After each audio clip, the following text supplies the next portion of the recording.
Hello friends, here on JB's Man Cave we are going to be looking at the island of Trinidad, which makes up part of a country called Trinidad and Tobago. In particular near the San Rafael area there is a very large forest called the Arena Forest Reserve. Where we are going to be going right here is a part of the forest known for the Arena Massacre. Maybe you've never heard of it. But very unfortunate events happened to the Amerindians that were located here.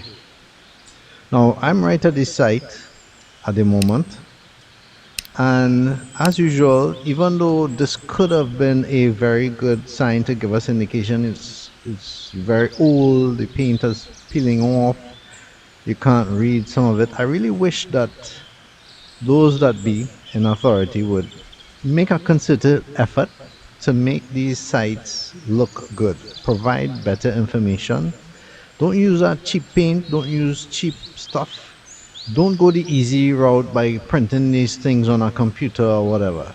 These things should be hand painted in acrylic or whatever paint that can withstand the weather and time. So that when people visit here, they can get a good idea of what's involved. Now you saw a bike rack there. Yeah, I guess you could go biking here or hiking. But let me tell you, the main thing about this forest is the serenity of it and a contemplation about what happened here. Now this area here is under development right opposite the reserve, and for me that is scary in that, as you have seen with other places in Trinidad that I record, as places are developed, more and more concrete comes in and less forest and green as it goes out.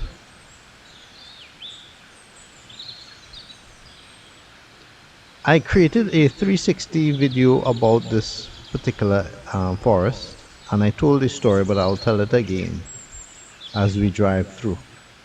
Now this is part of a bigger road trip, and if you don't know JB's Man Cave, what I do is I show these specific videos or specific areas I stopped in, which will make a part of a longer road trip where I'm actually on the road. And this video is recorded in 5.3K, unlike the other video which I did in 360. And some of you have commented that you can't see it in 360, either your TV or you don't use a computer or whatever. So anyway, this is the Arena Forest. And this is allegedly the site of where the Arena Massacre took place. What is the Arena Massacre? Well, it goes back to a time when the Spaniards had a mission here. And there was a governor, and the capital was St. Joseph.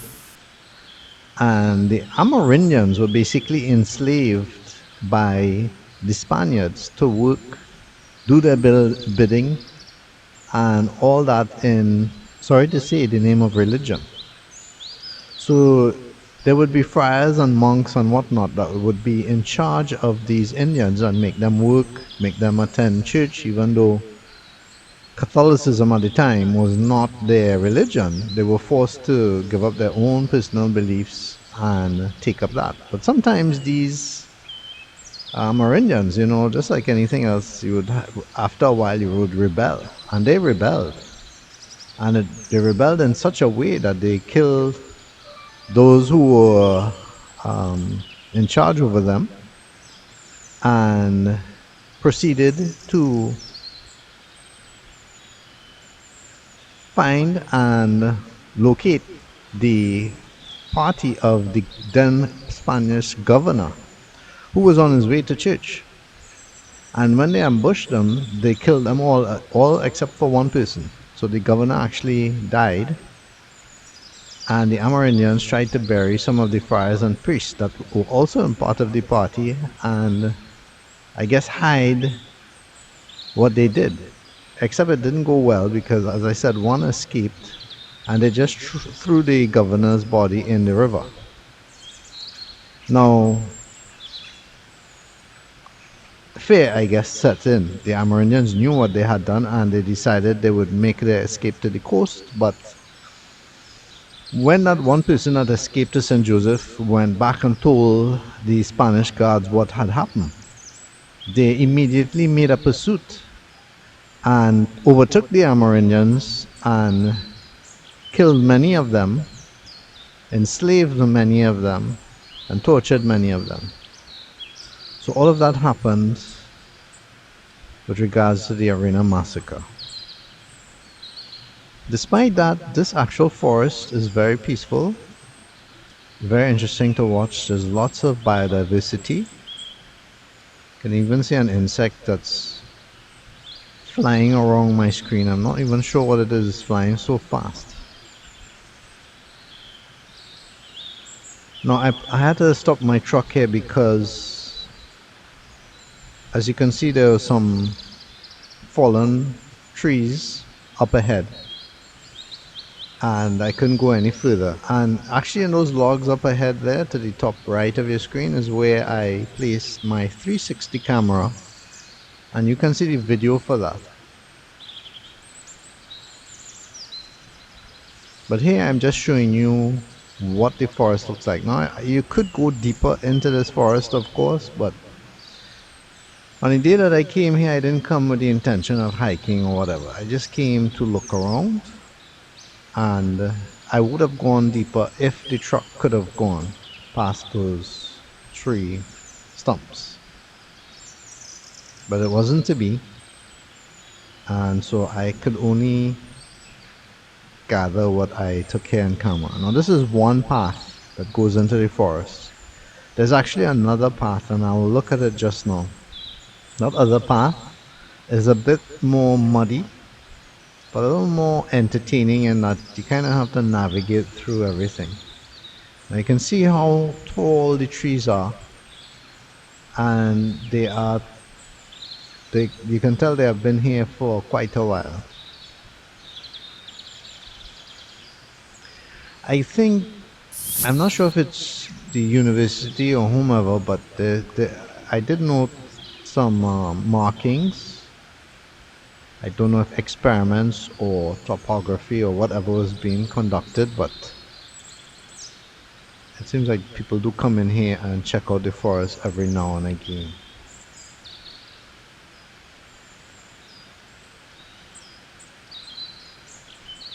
Sometimes when I'm recording these things, I forget my engine on, and have a ZD30 engine in this truck, and it's very noisy, and it really takes away from, you know, the background sound on the scene, and probably disturbs the wildlife. So I turned it off there.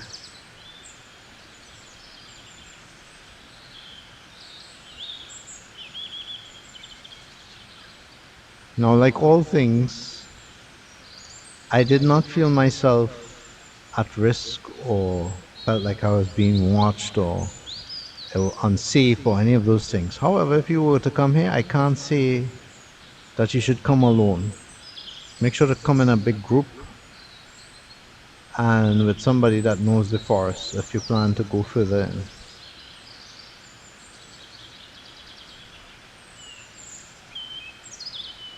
It's just really beautiful. I mean, this forest makes screen look really nice. Now I'm enabling background sound so you can hear me walking on the leaves. Now this is the other path to the forest because it splits in two. And here's a bit different. It has like a quicksand-like texture in the ground. And don't mind that stick that just crumbled like that. That's because it was already deteriorating and I couldn't find something harder. So that one broke up. That one was harder. I'm checking to see. As you can see, it's very sandy, and in some parts, if you were to bring a heavy vehicle in here, you probably would sink. See? So again, although this path you could drive through, I would be very careful. Might be better to walk and watch where you put in your step. Now on this particular day, my wife actually saw a big green snake. So crossing the path, not this path but another path before. And so that's another thing you have to look out for, huh? Snakes. Some of them that are poisonous are multicolored, have diamonds on them, maybe coral. They actually look like the colors of the flag, red, white and black. So look out for them. And don't play around with snakes. You might in your mind think, oh, maybe it's just a garden snake. But to be on the safe side, just stay away from snakes. They are more scared of you than you are of them. I know that might seem hard to think, but they only attack because you are basically treading on or near its territory.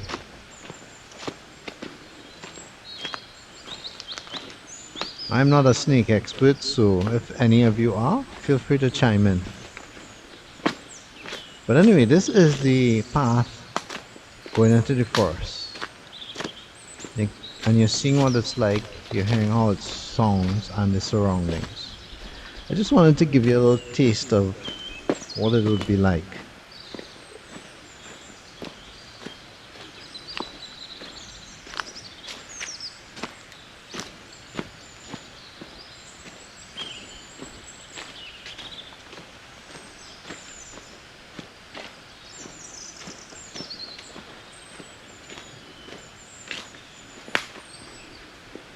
Now they built, so somebody, when I say they, I don't know who, but they built a wooden, I don't know if it's a bridge or just a step over or stairs or whatever to call it, but even it was breaking up.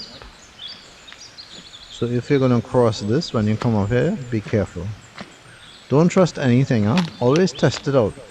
Really, when you're hiking, you should be walking with a stick or some kind of pole or something that you can tap ahead of you. At least that's what I do when I'm going hiking. Because the appearance of things may fool you.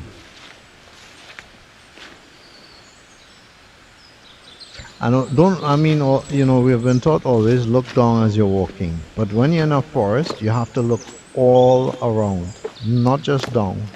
Yes, you have to look away you're putting your foot. See, like there, that looks like green, but just green grass on ground, but it's actually water underneath there. Because anything could be lurking around.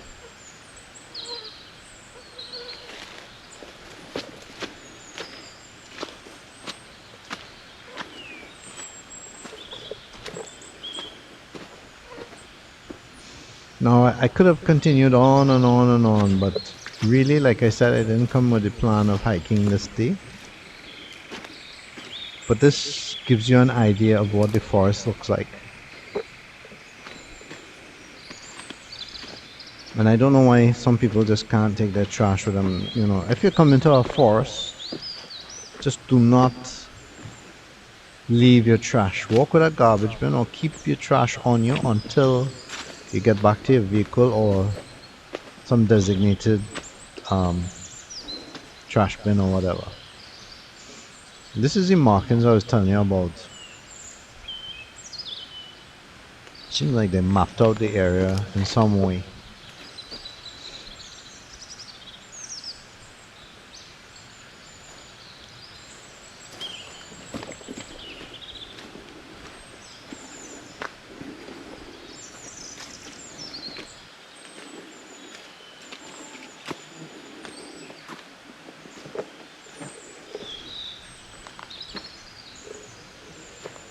Yep, that's me.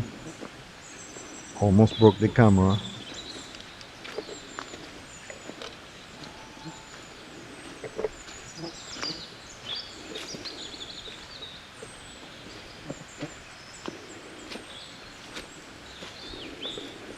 And this is also a good indication of what forests in Trinidad look like. These are of course tropical forests, but not every forest looks the same. For instance, the interesting thing about this particular forest is the number of routes on the path. And the fact that this actual path actually looked like it could be a river at some point.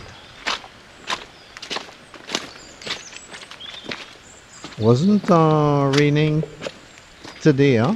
Yes, still it's very wet. That's why I am thinking that maybe there's more to this river than, or this path, that may be a small river or whatever at some point.